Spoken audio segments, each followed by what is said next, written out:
Hey, salut tout le monde, c'est Greg, j'espère que vous avez la forme. Aujourd'hui, on se retrouve sur une nouvelle vidéo consacrée toujours sur la thématique des action cam. Et comme d'hab, c'est juste après le générique.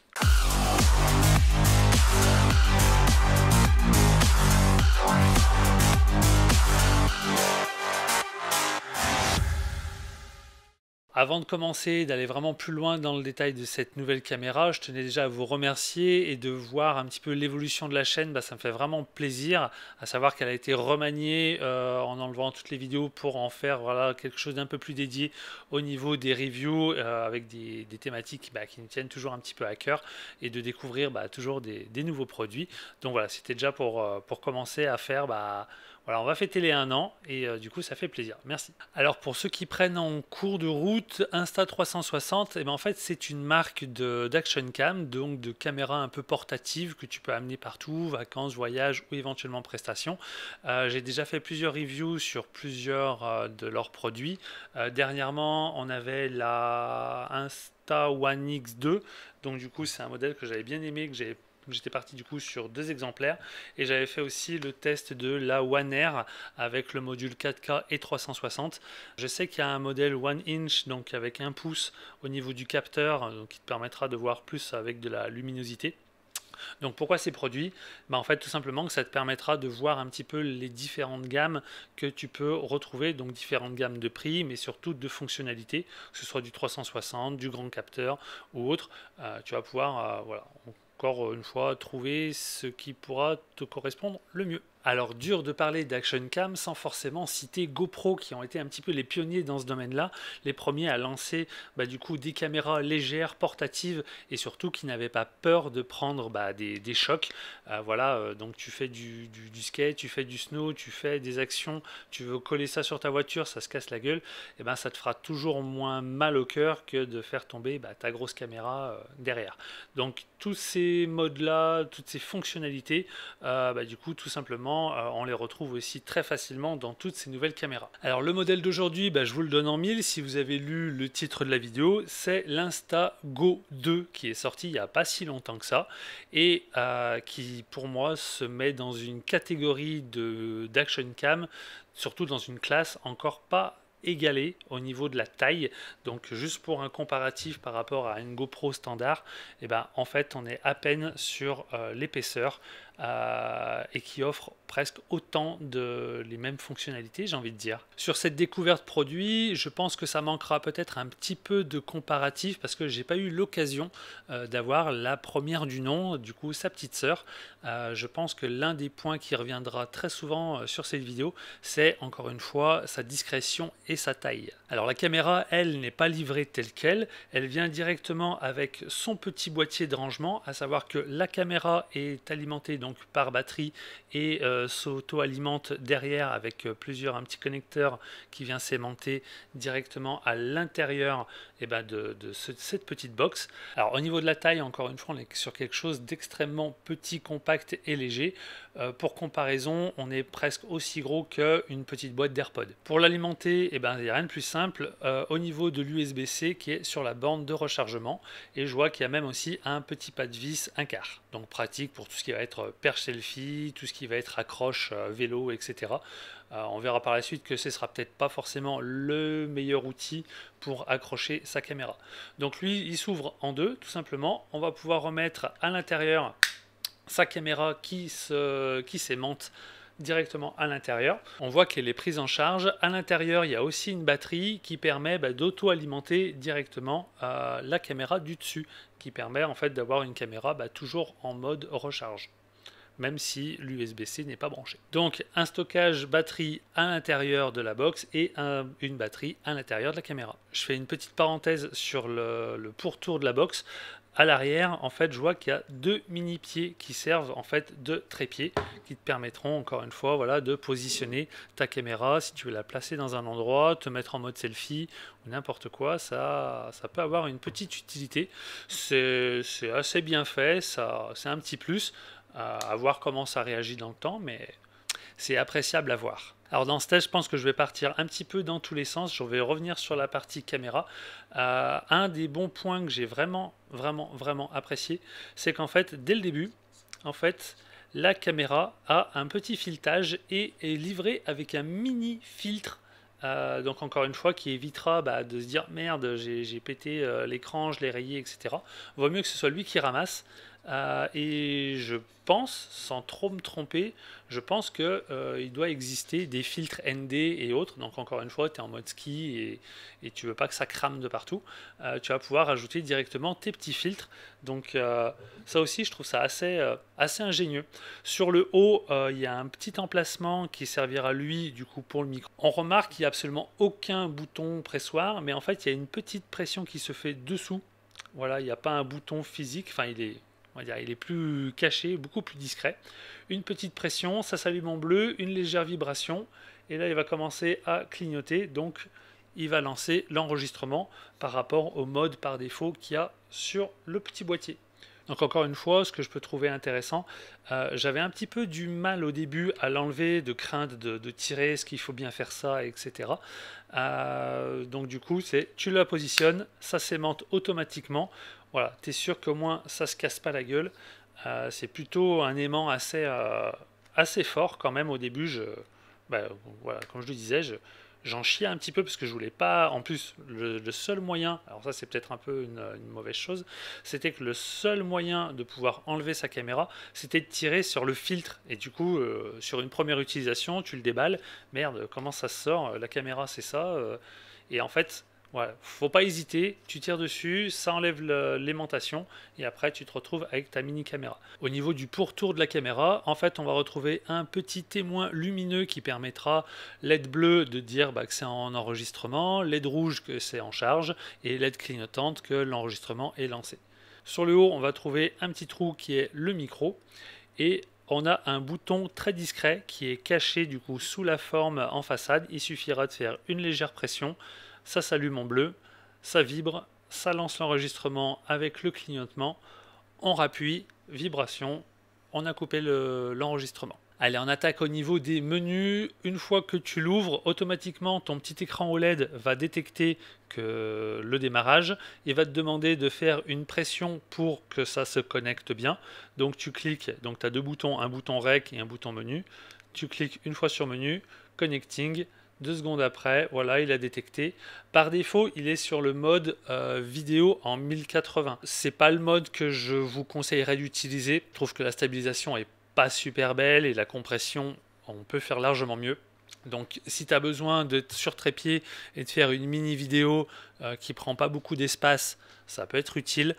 Si tu veux l'utiliser dans un cadre de vacances, voyage et voire peut-être éventuellement prestation, à voir sur quel type de presta, ça peut être mieux de switcher sur le mode pro vidéo. Donc on a ce mode là par défaut, je l'ai mis en 1080 et en 50, ratio 16:9. Au niveau de l'écran, on va retrouver le nombre de gigas dispo sur la carte, à savoir encore une fois, tu n'as pas de slot micro SD, extension ou quoi que ce soit, c'est tout en interne. Donc si tu veux faire ton transfert, soit via l'application, soit via le port USB-C, tu branches à ton ordi, tu copies-colles tes fichiers et basta. Donc ça c'était le mode vidéo. On a le mode photo, le mode vidéo pro, on a le tilt shift, on a le timelapse, HDR vidéo, slow motion et les settings. Du coup, par défaut, sur tous les tests vidéo que je vais incorporer dans ce clip-là, je suis toujours resté en wild. Donc, tu auras toujours la possibilité de choisir. Et surtout sur cette caméra, je suis resté sur un test avec du wild. Donc comme je le disais juste avant, sur le 1080, ça peut être intéressant sur du fixe ou sur des courtes sessions parce que ça prendra pas énormément d'espace, mais comme on peut le voir, du coup je trouve que la stabilisation, ça brûle un peu, enfin c'est pas génial, ça mériterait mieux. Voilà, encore une fois, sur l'importance de vos images, choisir la bonne compression, choisir le bon mode. Hop, on switch du coup sur la version vidéo pro, donc celle-là délivrera du 1440 et cette fois-ci on sera en fréquence de 30. J'ai gardé un ratio de 16:9 et on va voir du coup comment ça réagit. Alors à noter que du coup sur la version 1440, tes fichiers pourront quand même être lus sur VLC, mais seront lus en tant que vignette ronde. comme un petit peu les previews qu'on avait sur les modes 360, et que la version vidéo tout court, elle se lit nickel sur VLC, il n'y a pas besoin de quoi que ce soit. Donc du coup, pour régler tout ça, c'est pas un réel problème, c'est juste qu'à mon avis, tu filmes beaucoup plus que ce que tu as besoin. Vaut mieux passer par le logiciel Insta Studio, qui te permettra encore une fois de choisir un petit peu si tu as besoin de recropper, te déplacer un petit peu, parce que tu vas avoir plus d'espace en haut et en bas par rapport à ton 1080 de base. Bon, pour revenir sur ce mode pro, honnêtement, je trouve qu'il fait quand même largement de taf, surtout vu la taille de la mini caméra. Ça peut vraiment offrir encore pas mal de possibilités derrière. Moi, je pense qu'il y a quelque chose de vraiment super intéressant à faire. Je vais faire une petite parenthèse parce que je ne l'ai pas encore évoqué, mais là où je trouve qu'ils ont tapé fort, c'est d'une, la taille, on ne va pas le répéter 100 fois, mais c'est sur ce petit accessoire qui a l'air de rien, mais voilà, tu te le mets autour du cou. En fait, c'est une petite base aimantée et tu vas pouvoir directement le fixer. Donc tu trouves le bon sens, clac, l'aimanter. Donc tu te dis, tu vas pas le mettre comme ça parce qu'en session, bah, ça va te partir un peu partout dans la tronche. Tu le mets directement sous ton t-shirt et hop, automatiquement, tu vas pouvoir faire ton running, tu vas pouvoir skater ou quoi que ce soit et ça ne bouge plus parce que du coup, tu vois, ça, vu que c'est pris sur ton t-shirt, et ben c'est pas embêtant. Et encore une fois, tu peux y aller, ça, voilà. Il faut vraiment donner un bon coup pour que ça s'arrache. Donc je pense que dans certaines utilisations peut-être un peu rapides, tu veux mettre ça sur un cavalier ou quoi, sur une session, hop, tu veux faire quelque chose d'un peu plus discret, tu t'embêtes pas, tu mets ta mini caméra, tu fais ton push et ça lance le record et au moins on n'est pas embêté. À parler du coup d'une autre petite option, une fois que tu as ouvert et que tu as positionné ta caméra, tu vas pouvoir te servir de la télécommande pour lancer ton record à distance. Donc si tu es en mode photo, donc là on va pouvoir repartir un petit peu dans les menus. Je presse une fois, encore une fois, il se connecte à la caméra, donc entre la télécommande et la caméra. Là je suis sur le mode, je vais choisir, hop, on va se mettre en quoi? On va se mettre en photo par exemple. Je suis en mode photo, je clique ma photo, j'entends que ça vibre, ma photo a été enregistrée, save, et là je vois qu'elle était en 9 mégapixels. Hop, tac, on va choisir mode pro, je suis en mode pro, je clique, j'entends que ça vibre, je sens que ça vibre, et le record est lancé. Donc j'ai ma télécommande à distance, donc encore une fois, si tu veux, t'es seul, t'es en couple ou quoi, tu veux te la mettre en mode selfie, ventouser, coller quelque part, faire ta pause et lancer avec la télécommande, tu peux, tu as cette possibilité là.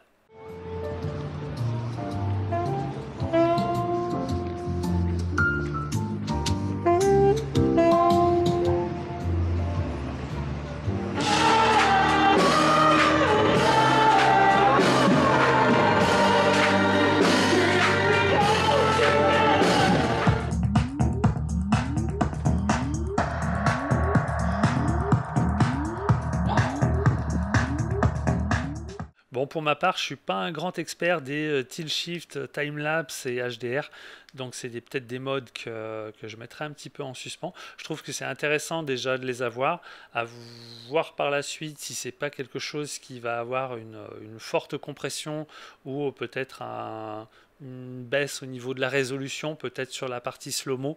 Voilà, est-ce qu'on a un slow-mo qui sera peut-être limité à 720? Donc ça encore, je ne sais pas, je ne saurais pas vous répondre encore sur ça.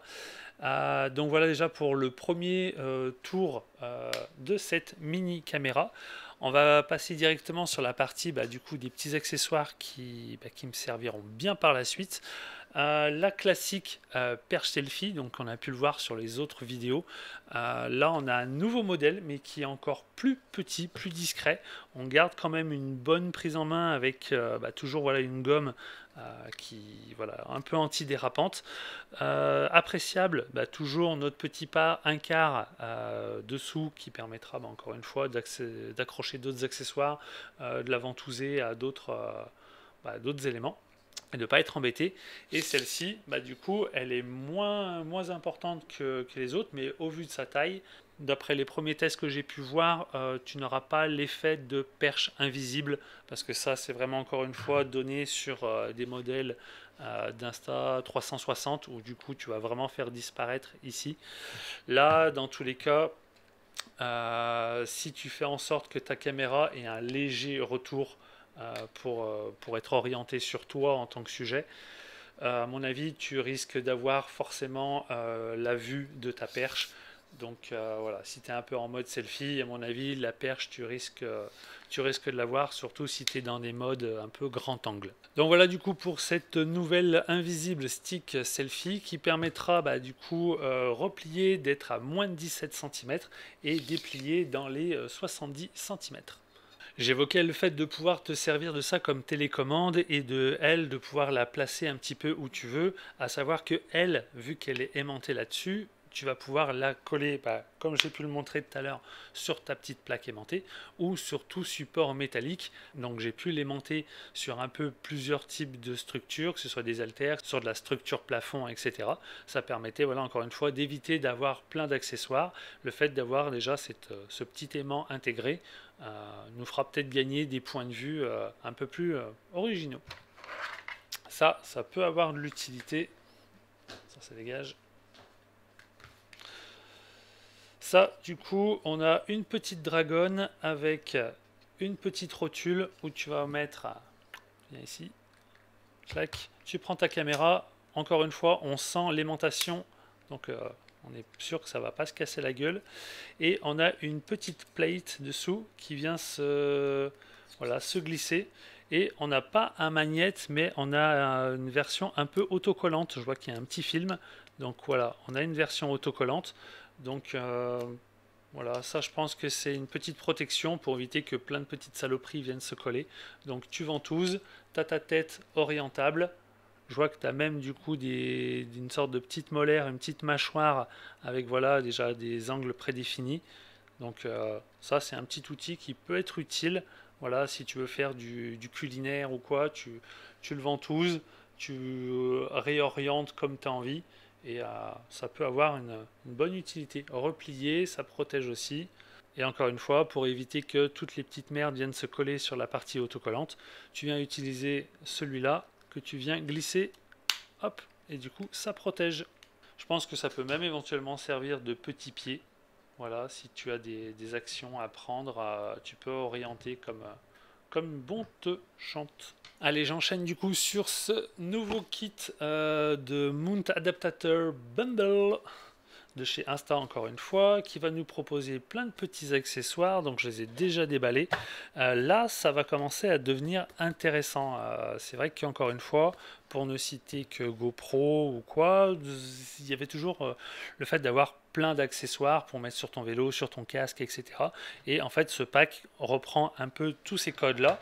Donc le premier va reprendre un petit peu notre tête, c'est exactement la même, mais avec notre pas de vis 1/4. Donc tu reprends ta perche selfie, quelques petits tours, et là tu retrouves ton orientation. Donc ça peut être un petit plus. Donc celui-là monté avec pas de vis 1/4, celui-là directement avec la patte autocollante.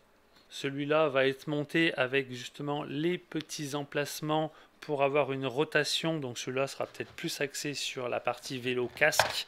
Donc on va retrouver plusieurs formes avec une légère incurvation pour tout ce qui va être casque de vélo et autres.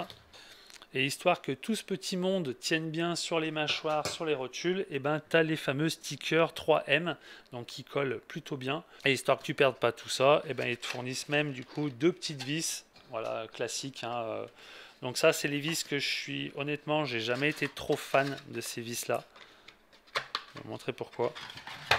Alors là ça va parce que du coup c'est encore accessible, mais je trouve que en fin de serrage, voilà, ça, pour être sûr que ça tienne bien, je trouve que tu n'as pas assez de prise en main. Et ça je l'avais déjà évoqué sur la version, c'était quelle version? C'était la One X2. Par contre, eux, je trouve qu'ils avaient fait un truc super cool. Ils avaient mis un petit accessoire, une petite clé de serrage avec la forme. Donc finalement, ça évitait, voilà, d'essayer voilà, de se pourrir les bouts des doigts à essayer de visser, dévisser pour être sûr d'avoir un maintien très complet. Donc là, je pense que c'est pas là où on va avoir voilà, une inertie trop importante.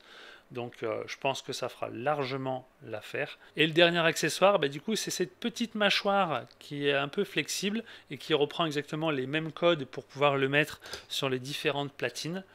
Et qui est légèrement biseauté, donc qui permettra d'avoir un petit angle de 15-20 degrés, qui peut être déjà peut-être pratique pour tout ce qui va être plongé ou quoi. Alors je ne l'ai pas encore évoqué, mais cette caméra est étanche. Alors je pense, je ferai une vérification, donc je pense qu'elle doit être étanche entre 5 et 10 mètres, un petit peu comme, comme ses grandes sœurs.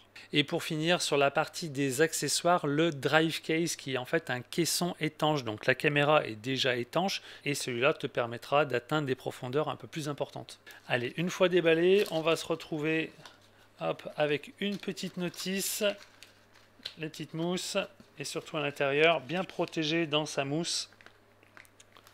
Encore une fois, le petit souci du détail sur la présentation. Donc on a quelque chose de vraiment super mini comme d'hab. On va faire le test en live. Donc caméra, caisson, honnêtement, alors j'ai des grosses paloches, mais c'est appréciable de voir des produits aussi compacts. Ça se positionne bien ou pas bien? Ça se positionne plutôt pas mal. Donc là, il y a encore le filtre, c'est nickel. Je referme, on a un petit opercule devant, ça dégage. Et on a une belle finition sur un bouton pressoir devant. Donc bien prévoir de faire tous les modes avant, parce que sous l'eau, ça va être un peu plus complexe. Ne pas oublier d'intégrer toutes les petites gommes qui te permettront d'absorber un peu toute l'humidité qu'il va y avoir dans ton caisson. Ça t'évitera, quand tu seras dans les profondeurs, de ne pas avoir une condensation au niveau de l'optique. Donc bien penser à mettre les petits tampons à l'intérieur qui absorberont toute l'humidité. Vu qu'on est en décembre et que ça caille un peu, j'ai pas eu l'occasion de le tester en conditions réelles, donc ça fera sûrement place sur un prochain test dans l'avenir. Vu que c'est extrêmement compact, je pense qu'il sera présent très facilement sur mes prochains voyages. Bon les amis, cette présentation de produits se termine. J'espère que ça vous aura permis de découvrir un petit peu plus l'étendue de la gamme de cette marque. Moi je vous dis à la prochaine. Faites des images stables, faites des images dans tous les cas, amusez-vous. Faites-vous plaisir, faites des projets. Je vous dis à la prochaine. Ciao ciao.